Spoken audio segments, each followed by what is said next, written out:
各位傳媒朋友， Friends of the media, welcome to the press conference. The Chief Executive and government officials will first say a few words and then they will take questions from the floor.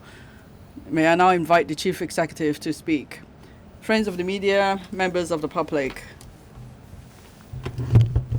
For the number of confirmed cases in Hong Kong so far, including the ones just announced and the preliminary positive cases, there are 294 in total. Most of these cases are imported cases, and that means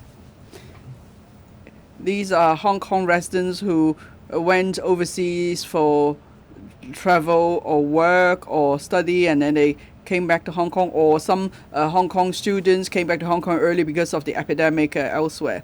Now, in the past 14 days, that is between the 7th and the 20th of March, not including the cases announced today, some 80 to 90% of the confirmed cases involved a travel history, or they are the close contacts of these cases with travel history. Yesterday, there was an increase of 48 cases in a single day, and then today there were 37 confirmed and preliminary positive cases.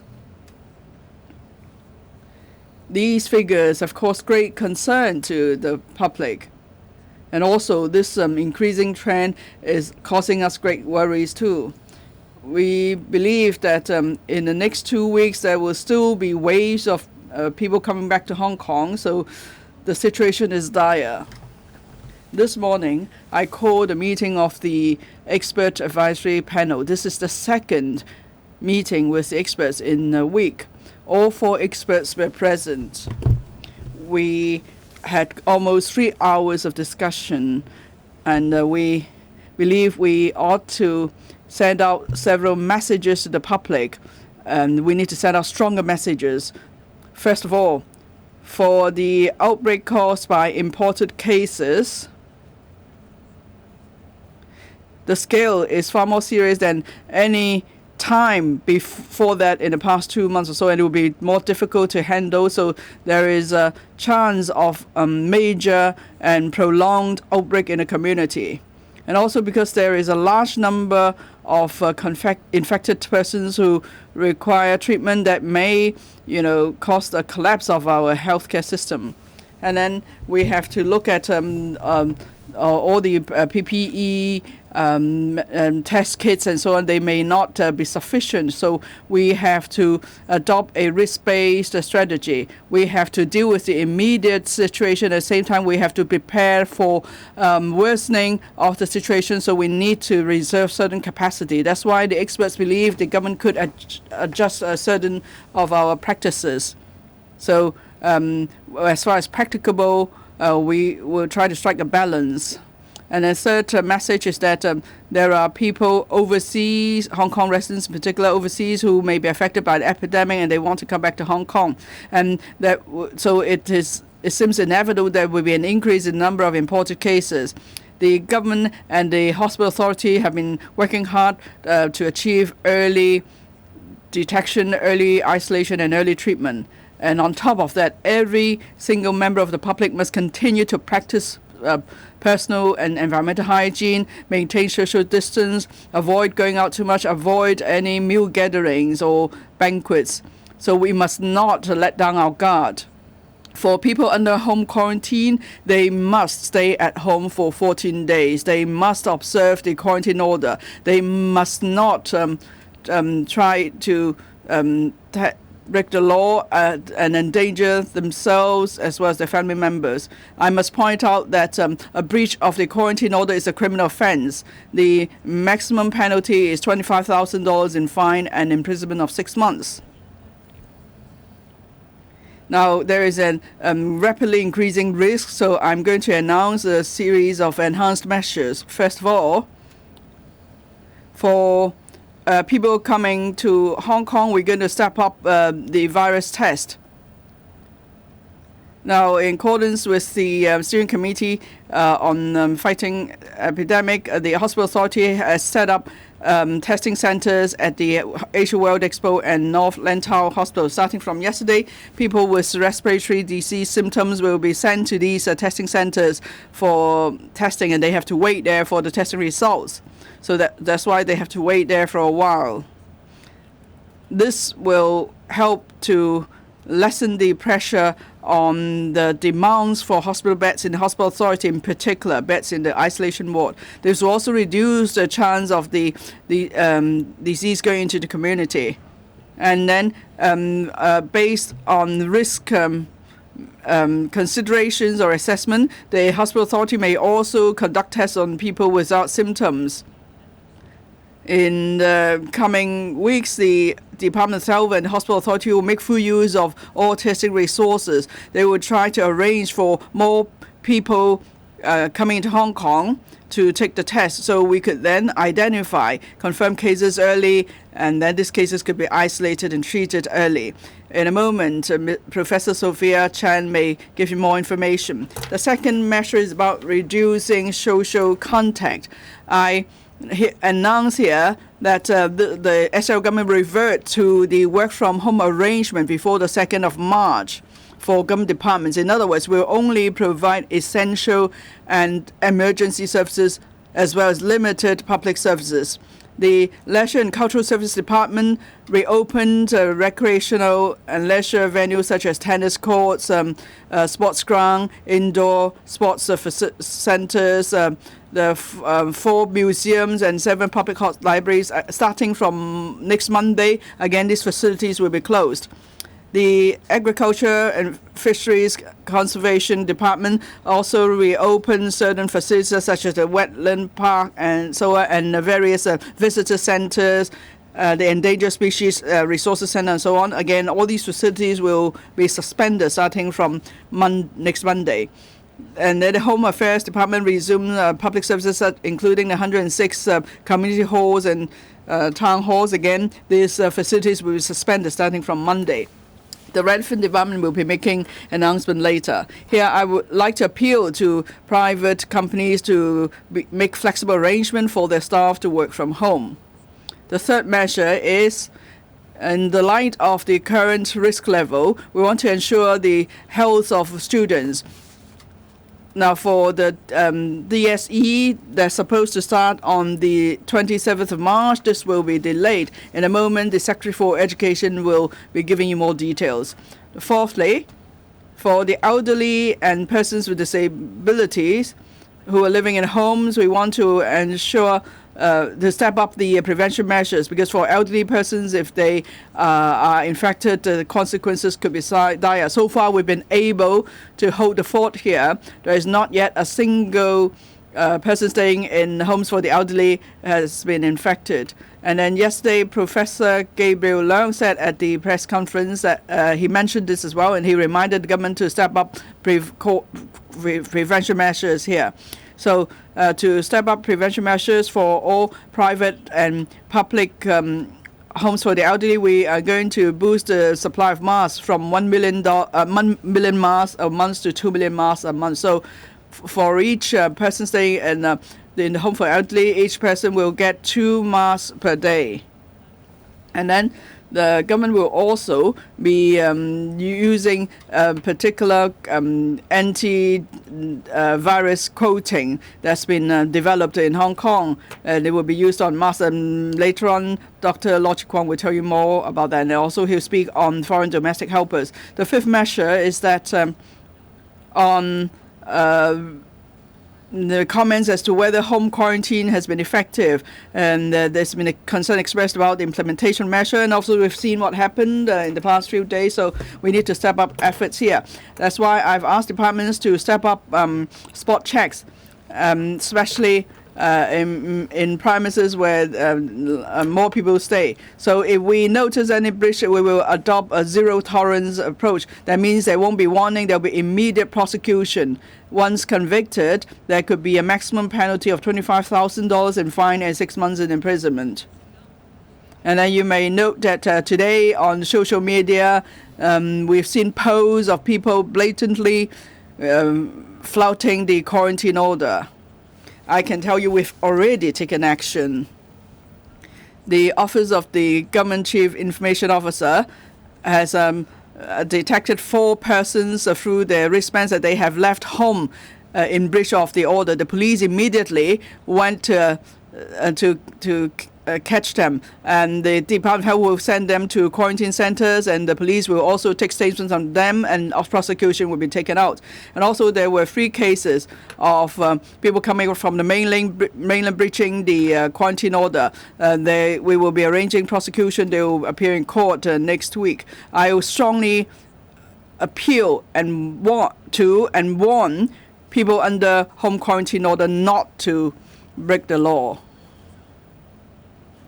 Finally, I would like to stress that for all 7 million plus residents in Hong Kong, in the past 2 months, we've been working together to fight the epidemic. So compared to overseas places and regions, Hong Kong has been able to ride over waves after waves of outbreak. Now, in the face of the challenge of the global pandemic and in the face of outbreaks in many different places, the SL government will continue to respond swiftly. We will stay totally prepared, and we will be transparent in fighting this battle. But we need the cooperation of the public and businesses.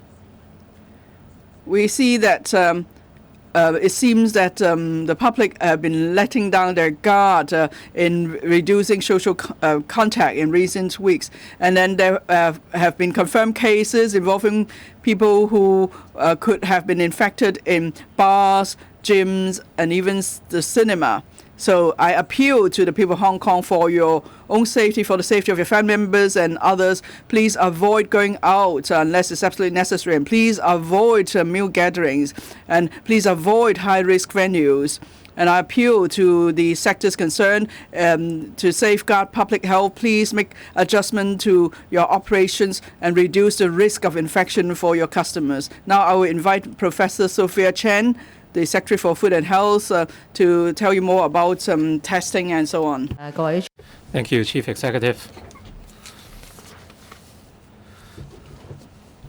According to CAP 599E, the quarantine of visitors or inbound visitors, with the exception of Macau and the mainland, was put in place on Thursday, or the 20th of March, due to the serious outbreak in Europe and other areas. We saw a number of students as well as Hong Kong citizens returning from places such as the UK and US. And in terms of the quarantine arrangements for visitors at the airport, the volume of visitors is substantial. And I'd like to talk about with regards to inbound visitors with upper respiratory syndromes as well as asymptomatic individuals. I'd like to share our quarantine and or testing arrangements. We would carry out triage at an early phase, and in order to deal with the arriving visitors and those suspected of contracting NCOV, at Asia World Expo and the North Lantau Hospital, testing centers have been set up. From yesterday, that is the 20th of March, inbound visitors with fever or upper respiratory syndromes, upon assessment by the Port Health Division staff, they would be sent to Asia World Expo or North Lantau Hospital testing centers for virus testing. The hospital authority would send staff to the temporary testing centers to take specimens, and the specimens would be sent to hospital laboratories in batches for testing. The relevant individuals must wait for the test results at the relevant testing centers, and the time required would be approximately 0.5 to 1 day. And for patients who tested positive in the results, they would be sent to public hospitals for isolation. Those who test negative can return home for 14 days of home quarantine. As to asymptomatic individuals, we would also enhance the surveillance. On the 19th of March, the Department of Health expanded the laboratory surveillance program, and virus testing would be conducted for those on home quarantine but without symptoms. And the current targets of the Department of Health are those from high-risk areas, as well as those above 65 years of age or above who are on home quarantine, as well as those individuals under quarantine who live with individuals above age 65. At Hong Kong International Airport, specimen bottles would be provided for individuals, and they must collect deep saliva specimens at home with these designated bottles, and their family members can return the bottles to the testing centers. If the results are positive, the relevant individuals would be notified by the CHP, and they would be sent to public hospitals for treatment.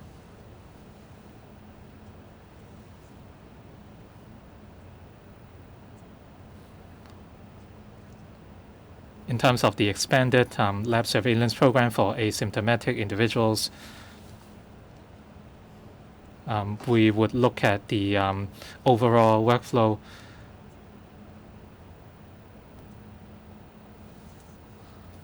And after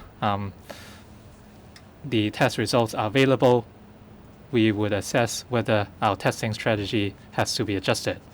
I now invite Mr. Kevin Yeung, Secretary for Education, to talk about the DSE arrangements as well as class resumption arrangements. Thank you. Friends of the media, as the Chief Executive just said, in light of the latest developments of the NCOV outbreak as well as medical express or COVID-19 outbreak,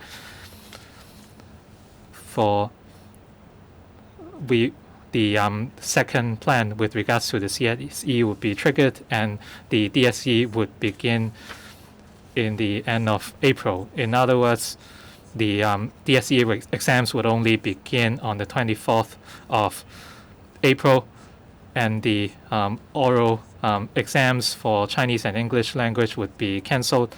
All the written tests would be completed by the 25th of May, while results would still be announced in July.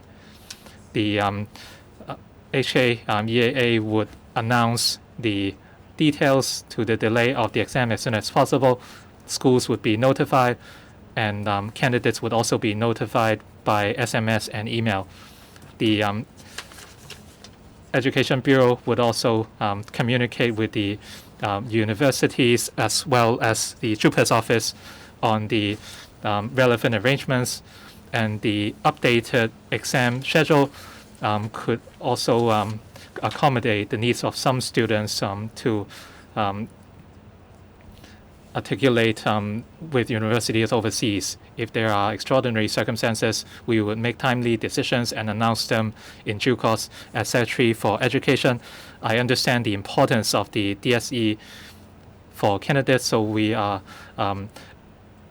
doing our best to maintain the exam, but with the risk of the outbreak, the postponement of the exam might disappoint certain candidates, but this can help safeguard the well-being of all candidates as well as staff, and this would also minimize the spread of the outbreak in the community. And delaying or postponing the DSE is the decision we need to make. As for the arrangement to resume classes by phases in April, it would be postponed correspondingly until further notice. The Education Bureau would continue to take in medical advice and follow up with schools, and as well as monitor the supply of epidemic control supplies. And the class resumption date would be announced at least 3 weeks ahead so that schools and other stakeholders can get prepared.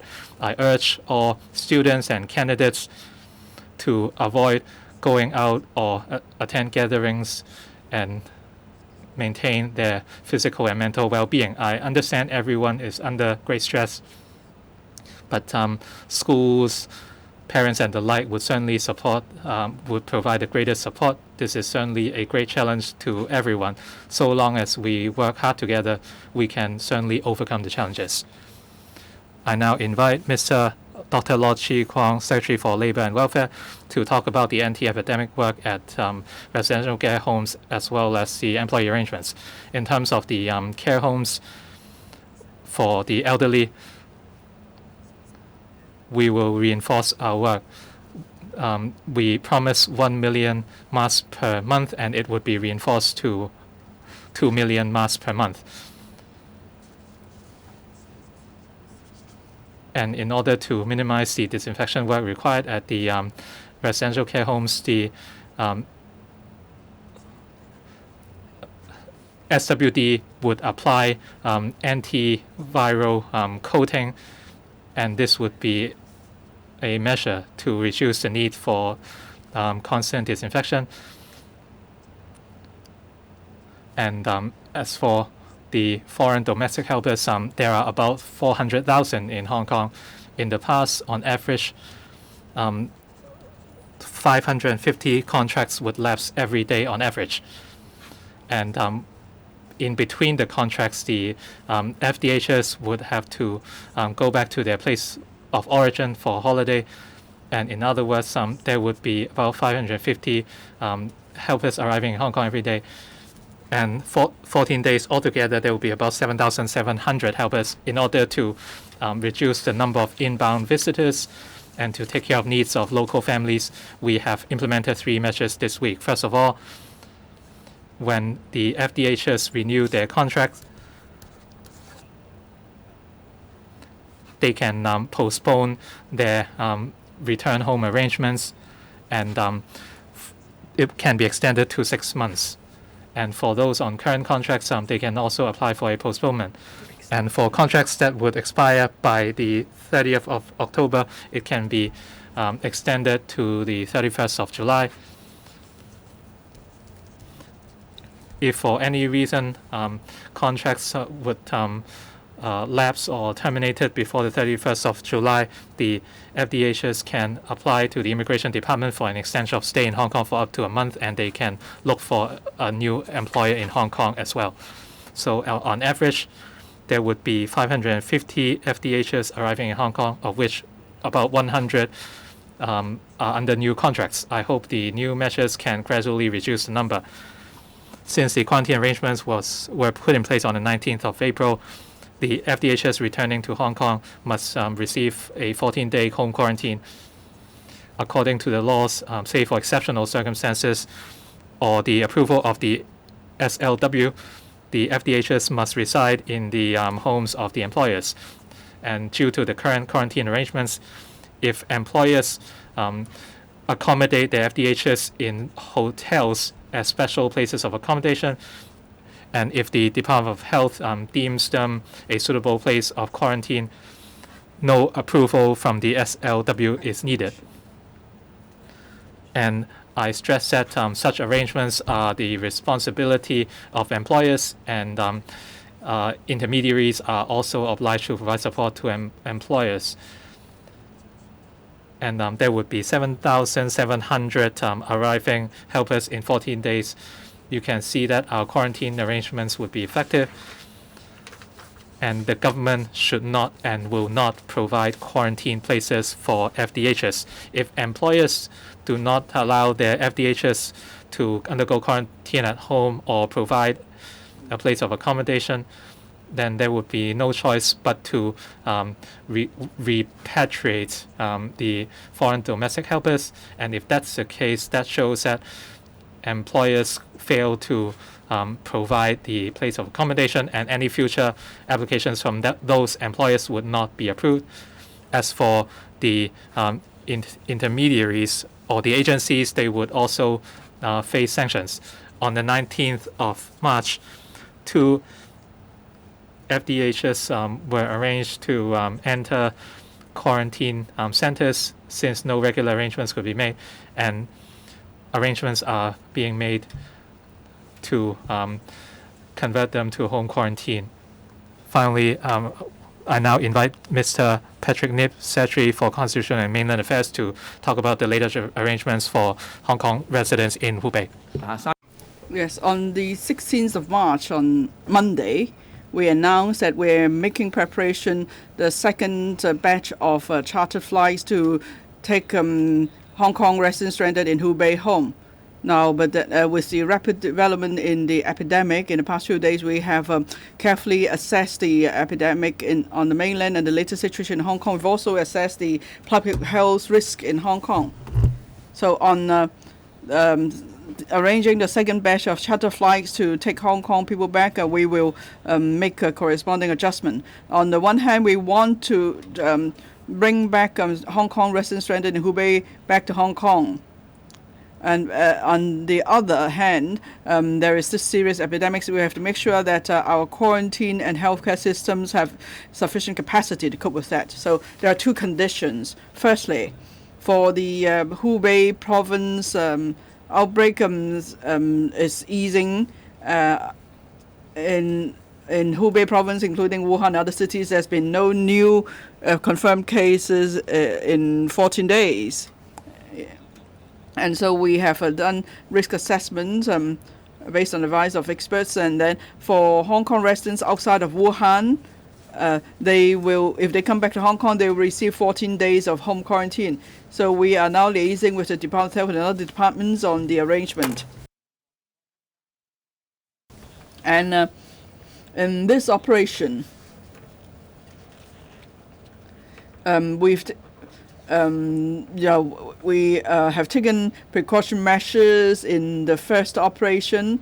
For example, for all staff attending these operations, they will also receive a health assessment. And then at Hubei, the relevant governments will do various investigations, make sure these people are not confirmed cases or close contacts of confirmed cases. And also there are repeated temperature checks before they take the flight. So we will continue to do that. If we spot any symptoms of respiratory diseases, infectious diseases, and so on, then these people cannot board the charter flight. That's the first condition. Second condition, Wuhan is still considered a high-risk area by the local authorities. So for according to experts, for people who come back from Wuhan, they must still go into quarantine center for 14 days.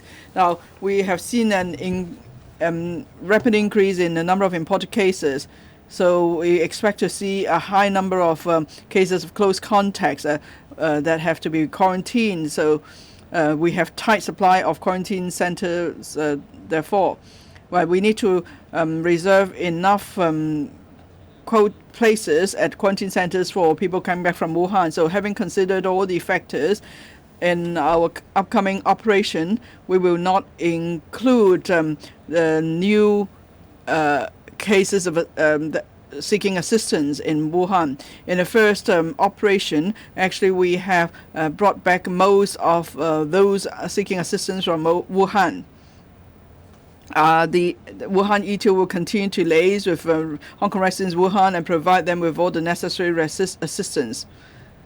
Now, the Hubei provincial government is we are now confirming the list of passengers to take the second batch of charter flights. The operation will last 2 days. That is on the 25th and 26th of March, next Wednesday and Thursday. Any questions, please? The floor is open to questions. Please raise your hands and then please use the microphone to ask your question. Yes, the lady in front. I'm from Now TV. First of all, about the quarantine centers, the Bureau has said repeatedly that there is high occupancy at quarantine centers. What is the percentage? Would you consider requisitioning hotels to use as quarantine centers, or are you going to look for other locations to be used as quarantine centers? Second question is on the delay of restructuring of the DSE. You say you're going to delay it till the end of April. Would there be a mechanism to do assessment? Let's say there has to be no confirmed cases for so many days before you will actually proceed with the DSE. As for international exams, GCE, IGS, IGCSE and IB, the exams will take place in May and June. Would they be delayed? Now, first about the question on hotels and then on education, I'll say something and then the relevant officials will also speak.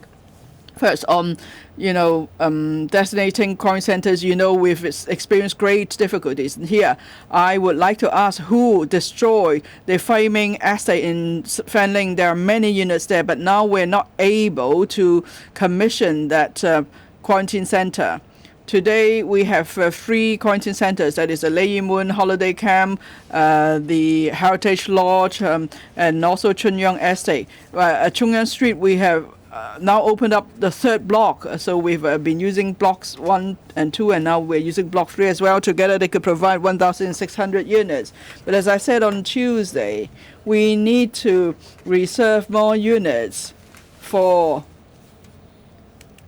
traced close contacts of infected cases, because they are the high-risk groups. And also we need to reserve capacity to deal with unforeseen circumstances. For example, Hong Mei House case, and then also at Tai Po Estate, there was another case that residents have to move to the quarantine center. So these are very important quarantine facilities. We cannot, put them to full use at any time. We have to manage them very carefully. Now, for Chunyang Estate, there's still 1 block available, but that would just provide no more than 1,500 units. And then some of the units would only be available in July. So there is indeed a tight supply of quarantine facilities. And that's why this morning we talked to the expert about this, and they agree that if that is the case, then we must adopt a risk-based approach. Say for people who should go to quarantine centers, we should consider other alternatives to deal with them. On hotels, I will invite the Secretary to speak. Thank you, Chief Executive. As you know,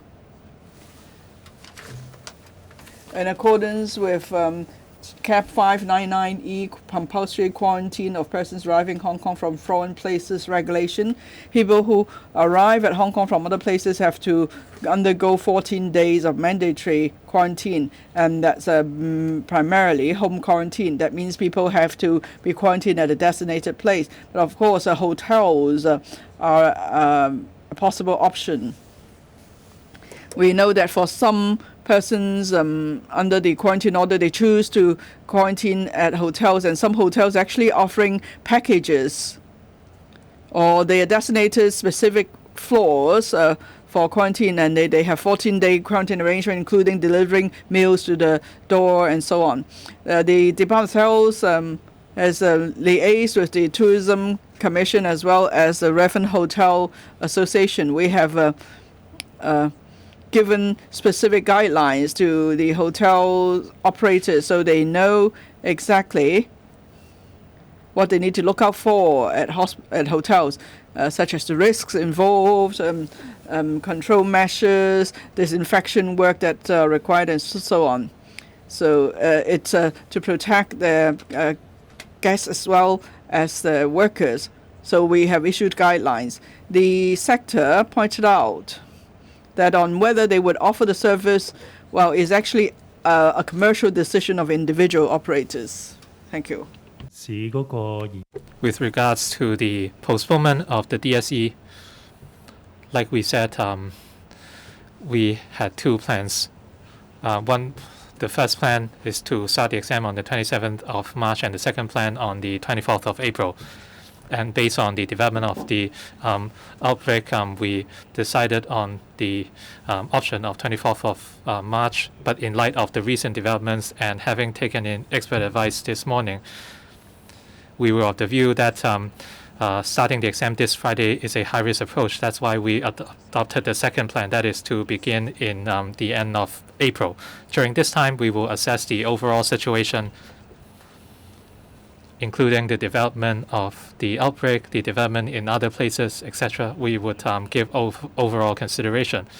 But we believe that the exams can proceed in the end of April. Having considered the timing of the results announcement and the needs for some students, we also considered the needs for some students to apply for universities elsewhere. As for the other international exams that take place in Hong Kong,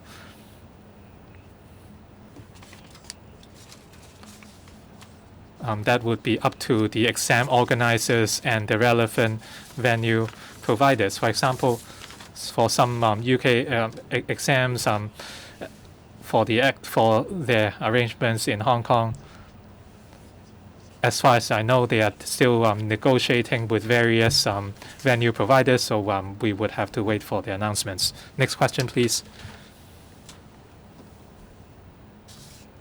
I'm from Oriental Daily. We see that a lot of newly confirmed cases, imported cases. Would the government step up the management of quarantined persons, for example, by barring their arrival at Hong Kong or a full border closure? And what are your considerations in terms of the quarantine arrangements? There were 2 cases today in which the testing results were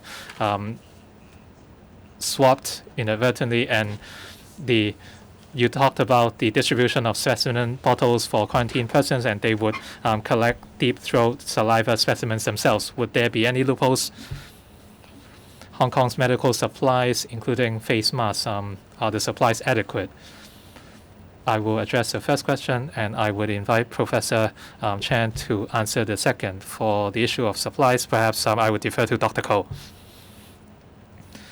And under our epidemic control policy, reducing the number of inbound visitors is part of the strategy, including the reduction of cross-boundary flow of people from the mainland and the flow of people from overseas. They are all part of this policy. The Hong Kong government would be decisive. If decisive actions are required to reduce the flow, we would implement them. And on the 3rd day of Chinese Lunar New Year, we restricted the arrival of individuals who visited Hubei in the past 14 days. And when there was an outbreak in Korea at the end of February, we also put in place a restriction that those who visited Korea in the last 14 days could not enter Hong Kong.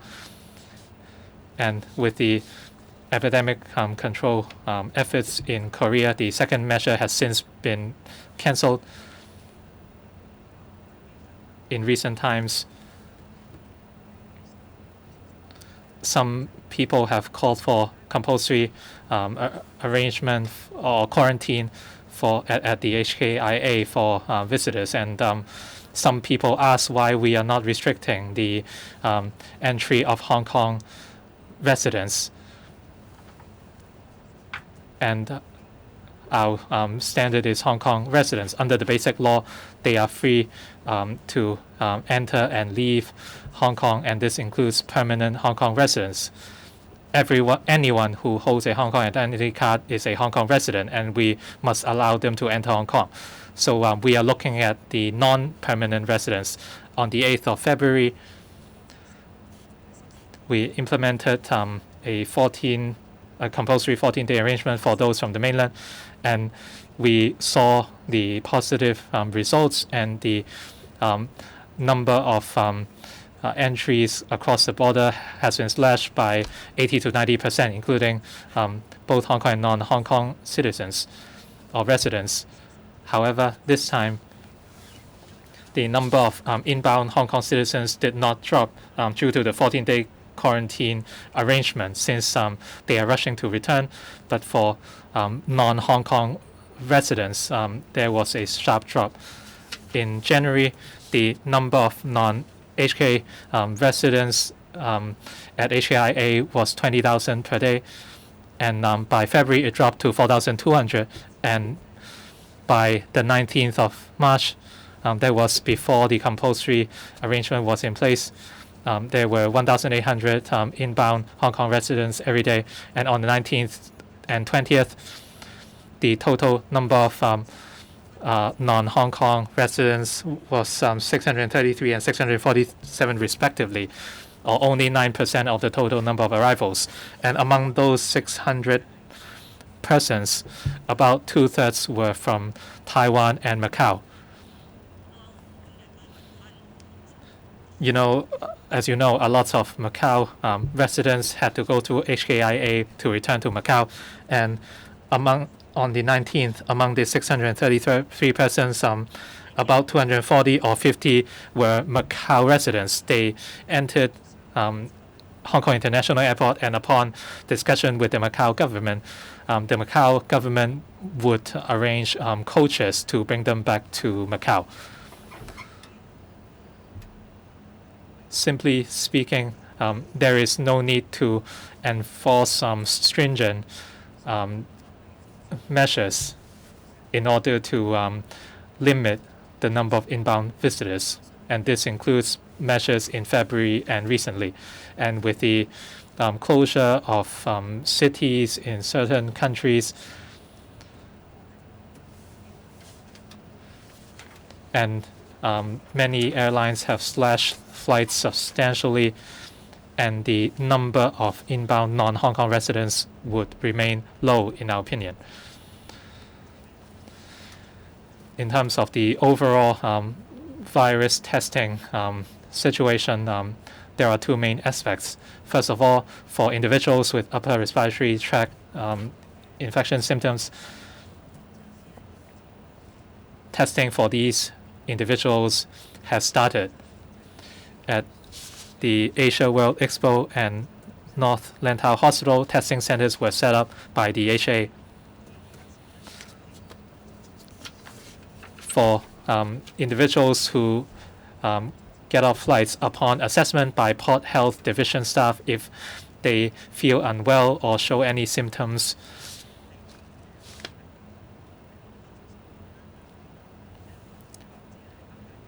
they would be sent to Asia World Expo or North Lantau Hospital for testing. And they would have to wait for the results. If results are negative, they can go home. If results are positive, they would be sent to public hospitals for isolation and treatment. And as for the distribution of specimen bottles, this applies to another type of individuals. For the asymptomatic individuals, we would also enhance surveillance. And starting from the 19th of March, the DH started the enhanced laboratory surveillance program. And this time,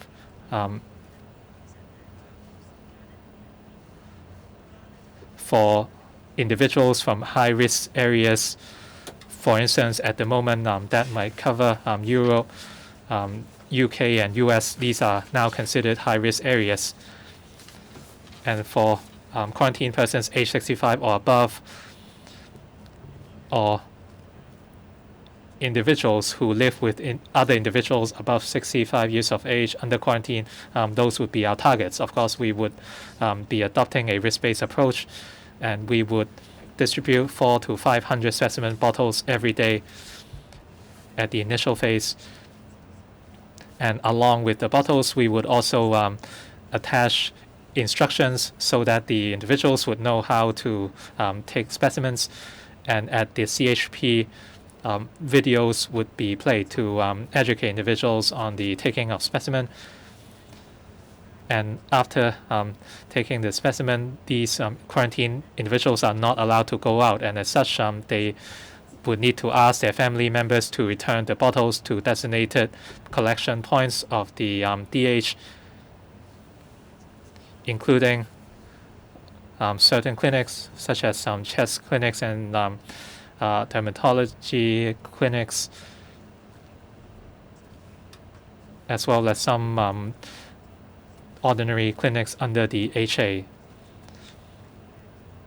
The idea is to have a large number of collection points across Hong Kong to facilitate the return of specimen bottles by the family members of quarantined persons. The arrangement has been implemented, and the public testing laboratory of the DH has collected some specimens and they are conducting tests. We will monitor the overall workflow and assess the situation. After reviewing the results, we would see whether the testing strategy has to be adjusted. Before I invite Dr. Koh to talk about medical supplies of the hospital authority, perhaps first I'll give you some information about medical supplies of the government, in particular masks. Well, we've made some progress. That's why I announced just now we decided to boost the supply of masks to private and public homes for the elderly and the disabled from 1 million masks a month to 2 million masks. Now, the CSI has boosted its production capacity, and it's also procured more machines. Now we've got 4 new sets of machines, and they are now in Hong Kong, so they're able to boost their production from 2.5 million to 7 million masks per month. And also in our global procurement effort, including procurement on the mainland, because factories are resuming work, so we are seeing small quantities of masks and other items coming to Hong Kong. So the government now has stock supply of just over 20 million masks at the government logistics department. So while we protect the safety of government employees and frontline employees, we are also able to share with the community, like helping to protect the elderly.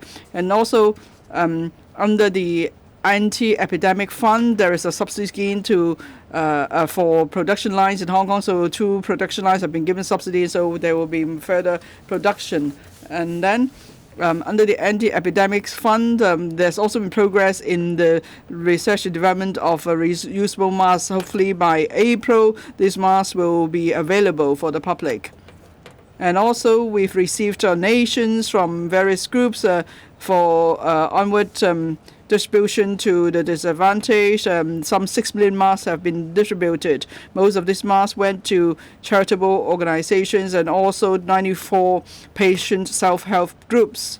So you can see initially, well, perhaps we did give the impression to the public that we didn't do enough, but at the time we had to give priority to healthcare staff and colleagues at the front line fighting the disease. We need to put their mind at ease, so they could work and fight the disease. But now when the supply is more, then we're prepared to do more for the community. So I would like to clarify here, we've never gone back on our promise that for outsourced cleaning workers of government, we promised to give them 700,000 masks. We have not gone back on that promise. So from the government stock, we will continue to distribute this masks to our contractors, and then they can pass them on to workers. But I must appeal to contractors because they are, doing this cleaning work continuously. So if there is now a supply in the market, they must still procure masks on their own and fulfill their obligations under the contract. Dr. Koh, for the hospital authority, the PPE stock supply, well, again, we've made some progress too. As at the 30th of March, for surgical masks, we have about 24 million. N95 respirators, about 1.5 million. Protective suits, about 2.5 million. Face shields, about 2.7 million. So as we look at our latest utilization pattern and inventory level, we believe our stock can last for about a month or slightly longer. But then, of course, you've heard that there's been an increase in the number of confirmed cases, and so on. We're seeing such cases going up or even spiraling. And if there are more confirmed cases or suspected cases, of course, that means we'll have to use more PPE. So there are still uncertainties, and we're closely monitoring the situation. As for PPE, that is personal protective equipment, yes, we have a relatively stable supply and inventory level now, but in terms of future supply, there remains certain uncertainties. You can see in different parts of the world, especially in Europe and the US, there have been major outbreaks. So therefore, other places and regions are also trying to, also scrambling to procure PPE. So there are uncertainties, therefore, in procuring PPE. And then certain countries have already banned the export of PPE. Now, we'll continue with our effort. We'll continue to source for suitable PPE around the world, and we will actively follow up on that. And just now, I mentioned the inventory level of N95 respirators. Actually, for this week, we've seen improvement over last week. At the 20th of March, I said we have an inventory of 1.5 million. Last week, the inventory level was 1.2 million, so there's been a slight improvement. But then there remains uncertainties in global supply. So, we have to be careful because, say, when we're performing high-risk procedures involving confirmed cases or highly probable cases, colleagues will have to use N95 respirators. So that's why we will continue with our effort to source supplies around the world. We'll also closely monitor the inventory level. And what is important is what the supply level will be like in the coming months. We hope the supply will become steady. And we're also exploring different sources of supply. So we will make sure that we have sufficient supply to support the work of our healthcare workers. THK. So Chief Executive, you just said that the number of overseas visitors has dropped to a low point. But why can't the government take the extra step to bring the number to zero by closing the border completely, namely to bar non-Hong Kong residents from coming into Hong Kong?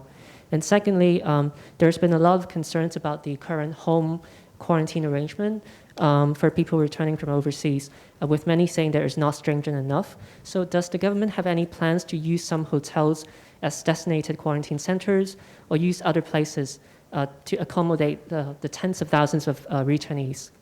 And also, you talked about, just now you have Secretary Sylvia Chan talked about providing guidelines for the hotel staff. But how do you make sure that the hotels will comply with the guidelines? Will you consider stationing health experts and law enforcement officers at the hotels? And to the Education Secretary, if the outbreak continues or even worsens, will the government consider cancelling this year's DSE exams? Okay, there are at least 4 questions. I'll answer the first and then invite Sylvia to deal with the next 2 and perhaps Kevin to answer the question about DSE examinations. Throughout this process of tackling the coronavirus infection, the Hong Kong SAR government has been adopting measures based on scientific evidence and based on statistics. We try not to yield to sort of slogan type of demands because that would not be the preferred approach. It's exactly the same reason why I appointed at the very beginning this panel of experts to guide us in our work. So at every stage, whether it is worries about infection coming from the mainland or now infection coming from abroad, we have adopted very decisive measures to reduce as much as possible the admission of non-Hong Kong residents. But we have to strike a balance. There will be some genuine needs arising from this sort of restrictions which we need to cater for. So I show you some figures, which is equally the situation in early February when we adopted that compulsory 14-day quarantine for all arrivals from mainland. So similarly, now we have this 14 quarantine arrangement from all arrivals from all overseas countries. The impact is very significant and very effective. The numbers of arrivals from these countries who are non-Hong Kong residents have dropped to a very low level. And I have further analyzed for you that amongst the very low level, there are some very genuine cases, like Macau residents who have to use our Hong Kong International Airport to go home. When Hong Kong people want to come back because of the pandemic situation in all parts of the world, Macau residents also want to go back to Macau. So this is where our aviation hub and the Hong Kong International Airport is fulfilling that purpose. And secondly, we mustn't forget that Hong Kong is an international city. We have a very large population of expatriates. And these expatriates, strictly speaking, or not strictly speaking, by status, these expatriates are Hong Kong residents. They are living here, working here. So they will have family members who, for one reason or another, they need to come. So to deny all entry of non-Hong Kong residents will give rise to all sorts of problems. For example, one of the so-called non-Hong Kong resident case confirmed, later on we discovered, is actually the spouse of a Hong Kong resident who has also been confirmed. So this spouse could not be denied entry, even if there's a ban, because this is a matter of human rights and humanitarian grounds. So it's much better to have a channel, but a well-controlled and regulated channel for this very small number of non-Hong Kong residents to continue to come into Hong Kong. That's point number 2.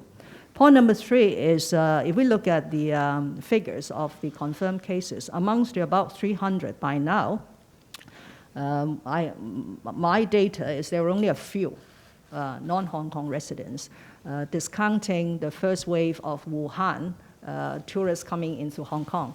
So there is no strong basis for going for very drastic measures in order to achieve the objective. Okay, thank you. Thank you for your question. First of all, about the new quarantine order. Under the regulation, actually, the relevant person during the quarantine period will be quarantined in a place assigned by an authorized officer, or if an authorized officer considers it prudent and also appropriate in the circumstances of the case, in a place nominated by the person. So when the quarantine order is made against the person. So that means by default, most of these people who will be put their designated place as their home. So many people would choose home to be their quarantine place. Occasionally, we understand there are people who have chosen a hotel, as their quarantine place, and that is accepted by this law. We also understand, in the market, actually there are hotels who now have packages, 14-day quarantine packages for some of the people, put in the market, as well as they have all these different packages, or provide food and also other services in the hotel. So, and we also understand there are people already subscribed to such services. So that is obviously a commercial operation.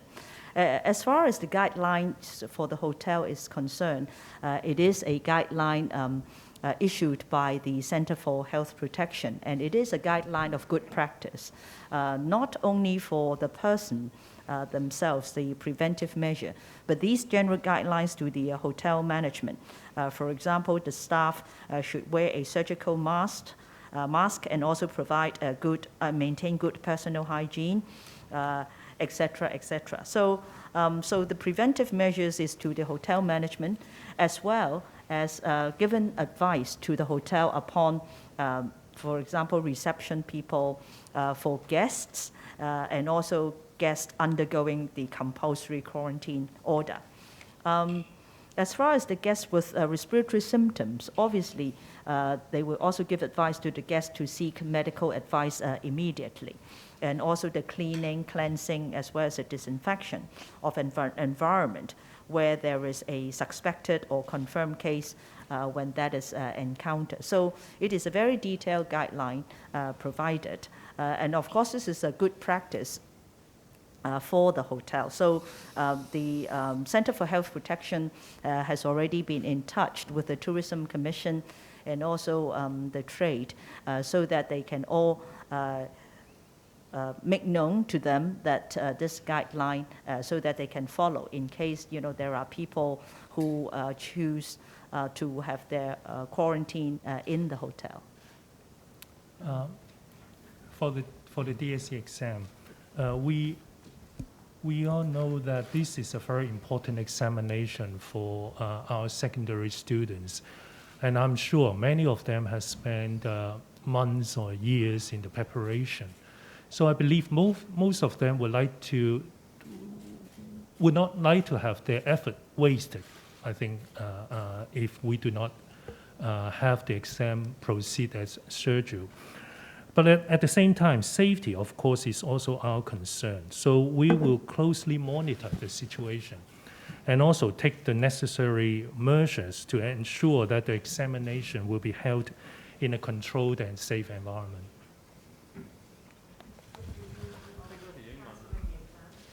The gentleman at the far end, please. Hi, Locke from SCMP.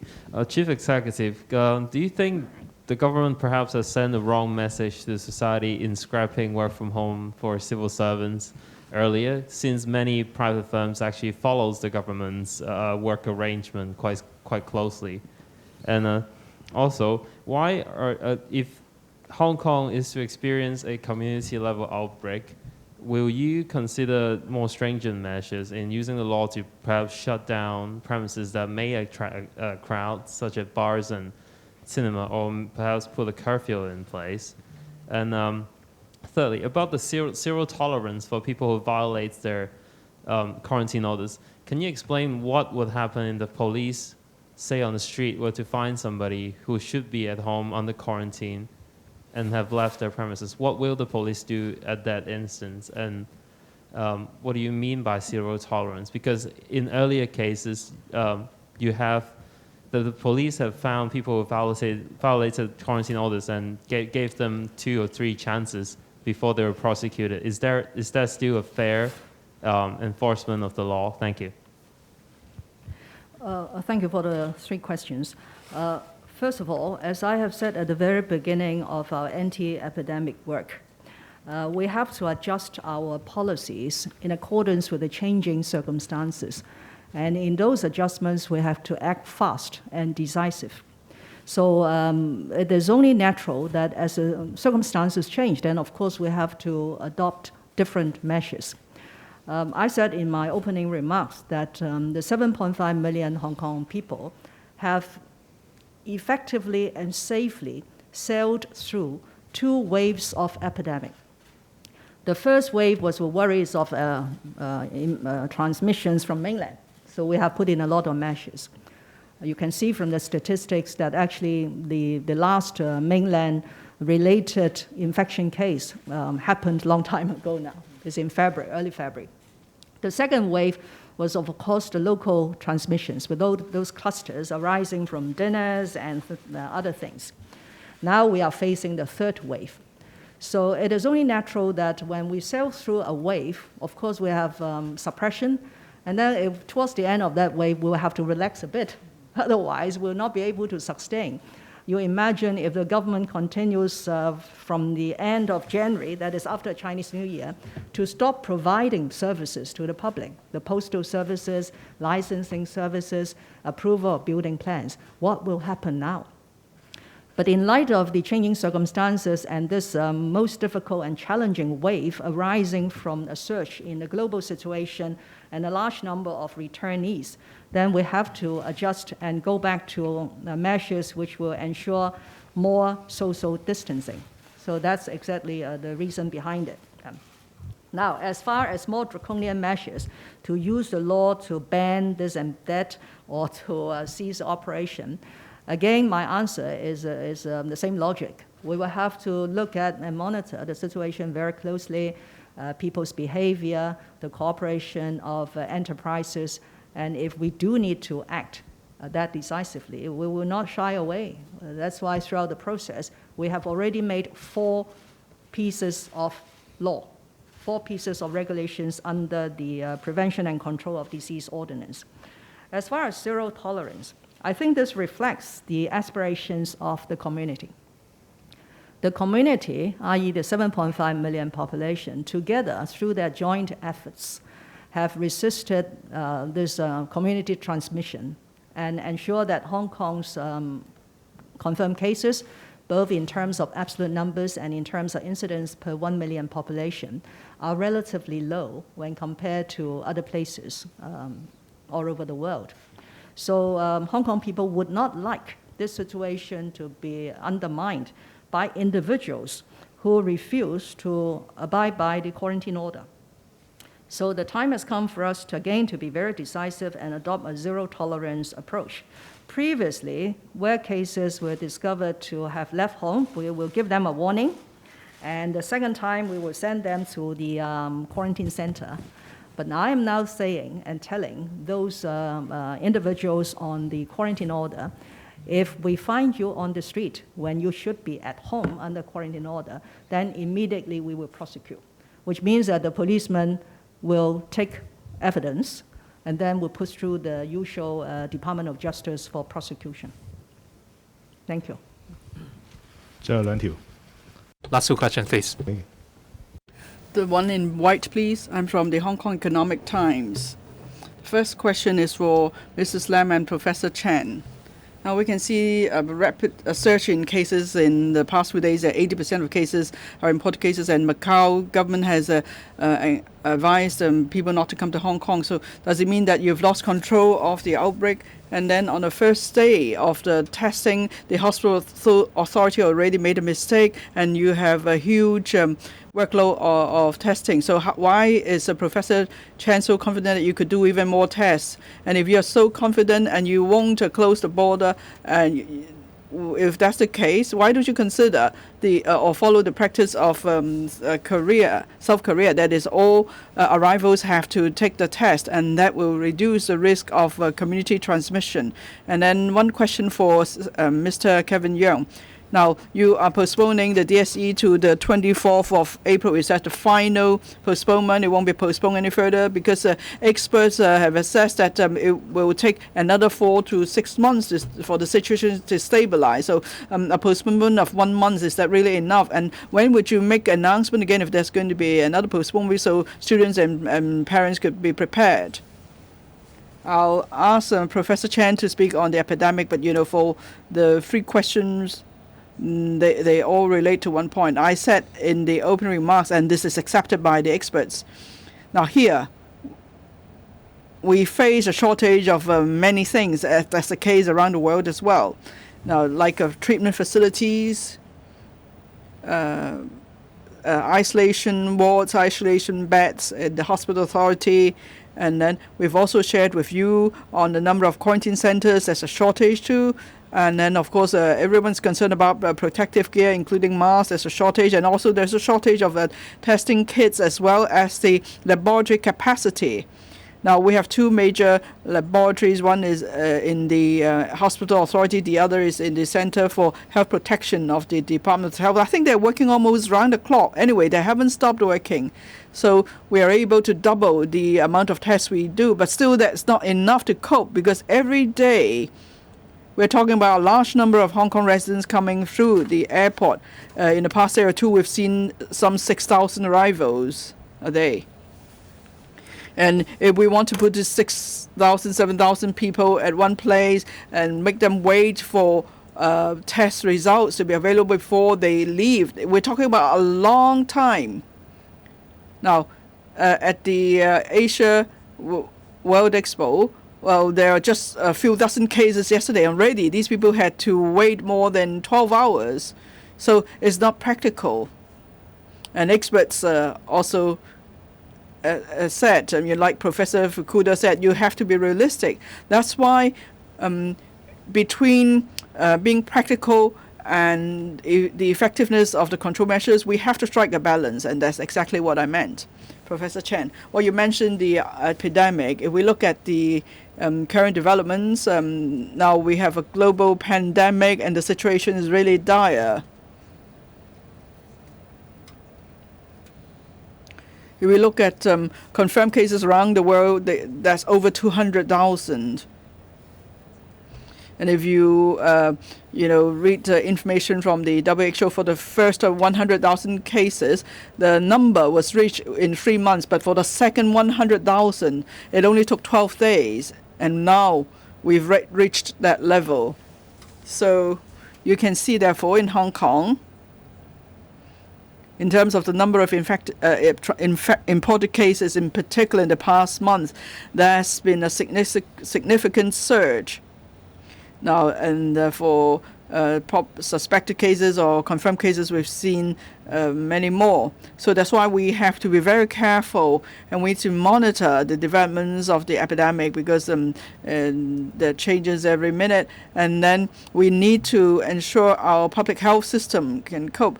Now, you talk about the tests we do on the virus, and we are still holding by our strategy of early detection, early isolation, and early treatment. But then under that strategy, we are seeing a large number of people returning to Hong Kong. And then, of course, there are risks because they've been to places where there's been major outbreak. But at the same time, we care very much for Hong Kong people and their children. So when they come back to Hong Kong, we need to take certain measures. That's why we need to have a triage system in doing the tests. And as the Chief Executive explained, we are using our testing capacity to the best we could. But of course, we need to reserve capacity for confirmed cases and the close contacts.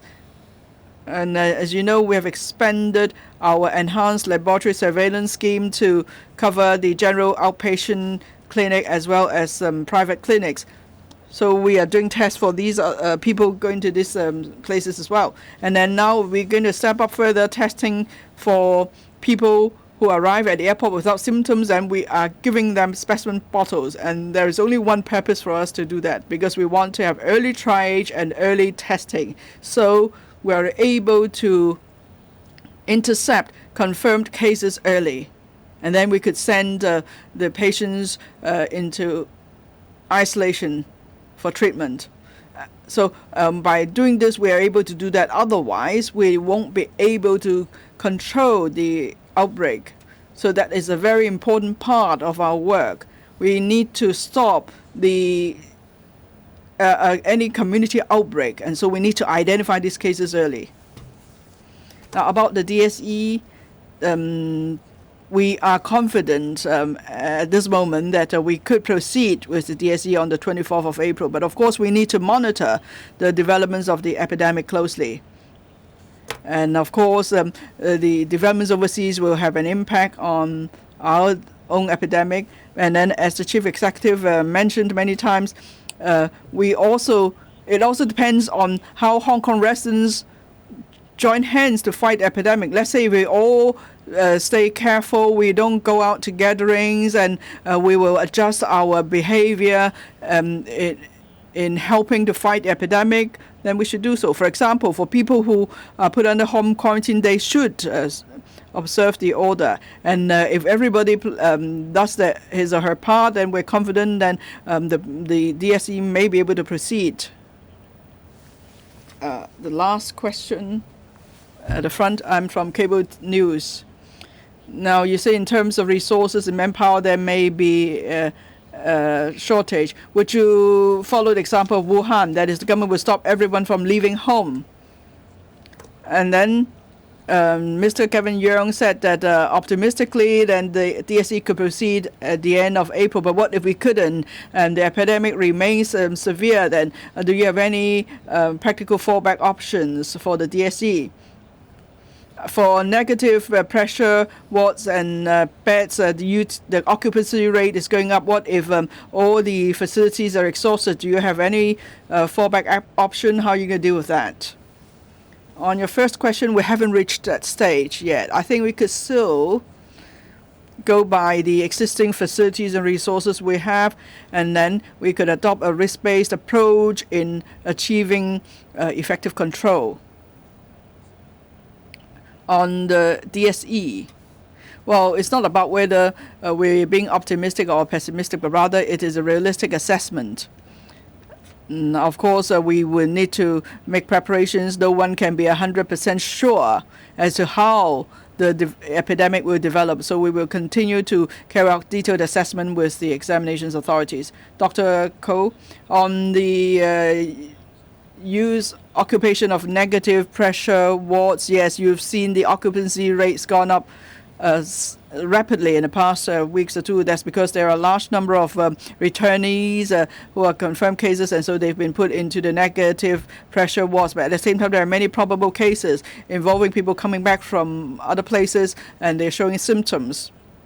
Now, previously, we arranged for all of them to go into the negative pressure wards for testing, and if the test results are negative, then they will be moved out of the negative pressure wards. But now we want to relieve the pressure on these facilities, and that's why the Chief Executive and the Secretary for Food and Health mentioned that we have now set up testing centers at the Asia World Expo and the North Lantau Hospital. So at these testing centers, for suspected cases, they could be tested there. And if the people test negative, then they don't need to go into the negative pressure wards. So with this approach, we hope to relieve the pressure on the negative pressure wards, and we are still able to deal with the cases at source. Of course, the speed of testing is important. Now, for negative pressure wards, they are not the same as normal wards. Let's say the occupancy rate of negative pressure wards is 70% or 80%. Actually, it's almost fully occupied.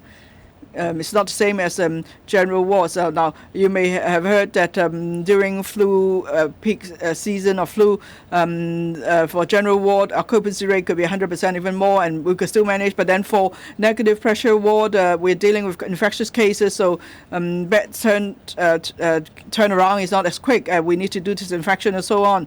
And then we have to fully disinfect a ward before we will use it again. So that's why the turnaround is not as quick. And for the testing centers in the AWE and North Lantau Hospital, hopefully operations will become smoother. And then say for a suspected case, say a person is under home quarantine, but then eventually symptoms develop, then we could still do the test first, and only if the test results are positive, then we'll send the patient to the negative pressure ward. But of course, if the conditions are serious, then these cases can be sent to the accident emergency department at once. And then we have 7 hospital clusters in the hospital authority, and we are now retrofitting or converting certain wards. The conversion work is being completed phase by phase, and then so with the conversion, we could we are putting in cubicles, so we could still achieve a high frequency of air exchange, and so these cubicles would be suitable for use.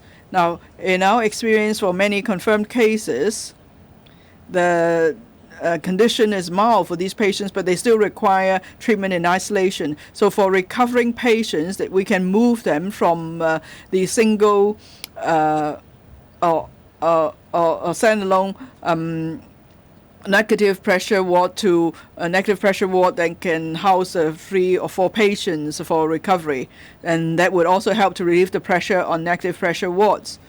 And then, as the Secretary pointed out, we are seeing rapid outbreaks around the world in other places, including advanced countries in the US and Europe.